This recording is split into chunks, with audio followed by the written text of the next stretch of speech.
I'm that Stone Kid, the kid who brings you okay content sometimes. And I know what you're thinking, Alex, your audio doesn't sound like complete garbage. Well, thank you. I got a mic, granted from my father. So today I'll be talking about my top 3 favorite Stephen King novels, and the Stephen King novels I started but didn't finish because they were boring. So let's start with the good ones. Let's start with a good note.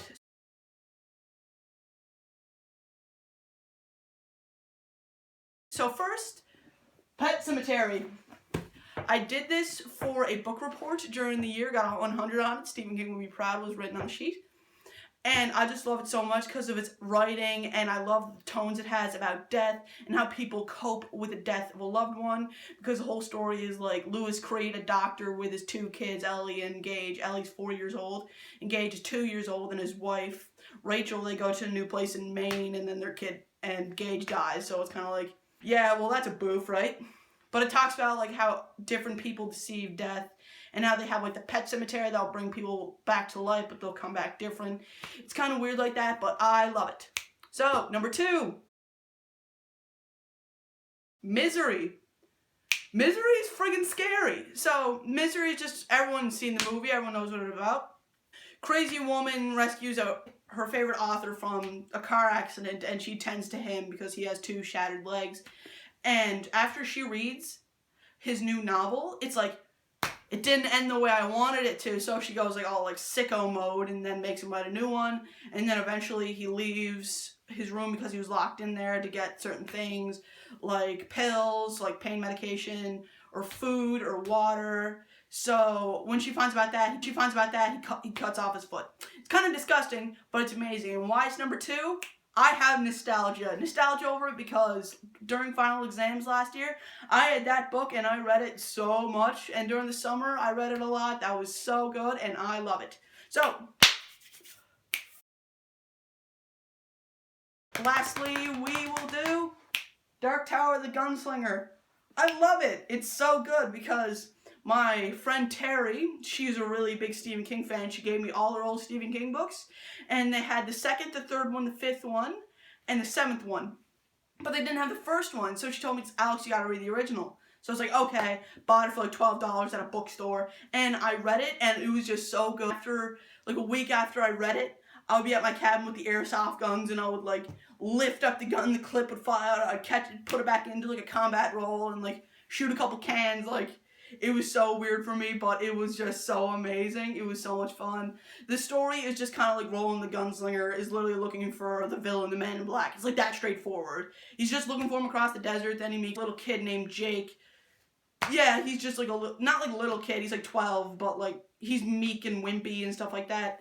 And one of my biggest parts about this book that I hate, the ending. The ending sucked total butt. You know why? Because like the Man in Black and the Gunslinger meet up with each other, and I was expecting, oh yeah, Roland's gonna get this gun and shoot him up, but it's not gonna work because he's magic. No, they literally talk to each other. Talking is the best we get when it comes to that. Talking. It was lame, it was boring, and it didn't ruin the book, but after I read it, it gave a sour taste in my mouth, if you know what I mean. So yeah, those are my top 3 favorite Stephen King novels for those reasons. Now, we're getting into the dark and dirty. We're going to talk about the Stephen King stories I started but never finished because it was boring. Starting off at number 3, It. The reason I put it number 3 and not number 1 was because I started it again and it's getting better and I really like it and I want to read more of it, so like that's good. But like at the beginning, it took so long to get to the good points you need. Like I talked my It review, but like damn, like pace it up, Stephen King, like sweet Jesus. Stand. People love The Stand. I got 100 pages into it and gave up because nothing happened. I really couldn't tell you what the story was from there. It was so bad, and I got it on like Thanksgiving weekend when I was gonna go out to my cabin, and like I had nostalgia over it because it like I just remember the smell of like turkey and pizza and stuff like that, and it's nostalgic, I guess, but that doesn't make the book good. Like I really don't think that. It's like a apocalypse book, and like I never even got to that point apparently. But I think that's better, but like I don't have the time. I really don't. Number 1. Your Eyes Can Tell, Doctor Sleep, the sequel to The Shining. I loved The Shining. The first one, I loved it. It was really good. And Danny, the little kid, he's just such a cool little kid character. He's cute. The way the book describes him.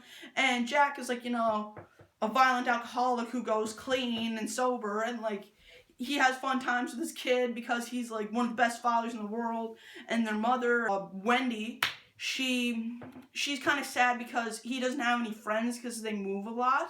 She's really sad about that, and I always feel bad for her because it's really nothing they can control. But Dr. Sleep. Dr. Sleep. Where do I begin with this? I made it to page 250.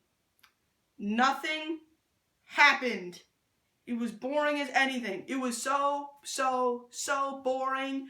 I just couldn't bring myself to finish it because it flip-flops back and forth and all these characters you need to know, but I don't care. I really only remembered like Danny and Abra and like a True Knot people. Like that was kind of lame and stuff like that. I only remembered a couple of characters. So now we can talk about the movies based on all of them, besides The Stand, because I don't think The Stand has a movie. So Pet Sematary, 1989. It's a 1989 movie. It's cheesy, it's funny. The acting is pretty okay. Dale Midkiff, he is so bland. Like, they talk about their cat, and it's like, yeah, I got a cat. His name's Winston Churchill. Call him Church for short. It's like, wow, dude, he seems so enthused about that. Goddamn, step your acting game up, Dale. And obviously, they got like Denise Crosby from those like Star Trek movies, and that is just really good with his thick, heavy Maine accent. It's just super good. Now,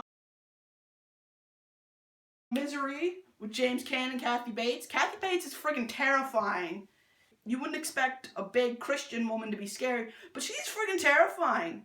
Honest to God, I was a little scared of her the first time I read it and the first time I saw the movie. It was really well done, and James Caan's physical acting with his like 2 broken legs were amazing. Next, The Gunslinger. The movie was terrible. Well, no, it wasn't bad.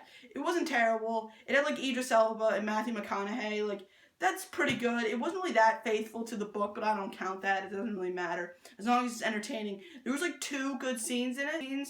Otherwise than that, it was boring. It was just a whole slog, and it was awful. You know how I feel about this one? I ain't gonna talk about it. The Stand doesn't have a movie that I know of.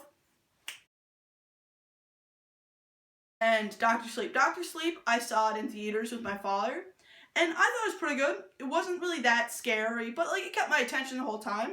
I thought that was pretty good. The cinematography was like what you'd expect. It was just kind of like the cinematography from the Stanley Kubrick movie.